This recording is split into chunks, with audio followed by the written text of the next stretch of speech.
70 anys després de la mort de l'expresident Lluís Companys, el debat sobre la nul·litat del judici militar que el va condemnar és encara un procés obert. Un dia abans de la commemoració del 70è aniversari del seu afusellament, el conseller d'Interior, Joan Saura, ha reclamat una reforma de la llei de la memòria històrica per declarar nuls els judicis franquistes. El que demanem és la consolidació d'aquesta doctrina de manera que es faci generalitzable i directament aplicable a totes les condenes il·legítimes del franquisme. I ho demanem mitjançant una reforma de la llei de la memòria històrica de l'Estat que ho faciliti. Tot just ara fa un any que el govern de la Generalitat va demanar a la Fiscalia General de l'Estat reobrir el cas de Companys per declarar nul el judici. El fiscal, però, va remetre's a la llei de la memòria històrica que declara il·legítimes totes les sentències franquistes que van vulnerar els drets dels represaliats.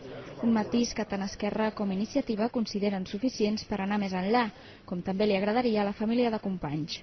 Jo crec que la mare voldria anar més enllà, però que consideraria que ja és un gran avanç. Això és el que jo penso. Amb un punt de vista ideal, nosaltres el que volíem era la nul·litat del judici. La Comissió de la Dignitat també treballa per aconseguir la nul·litat del judici i abans que acabi l'any presentarà un informe a la Comissió de Drets Humans de l'ONU. És un insult a la intel·ligència jurídica.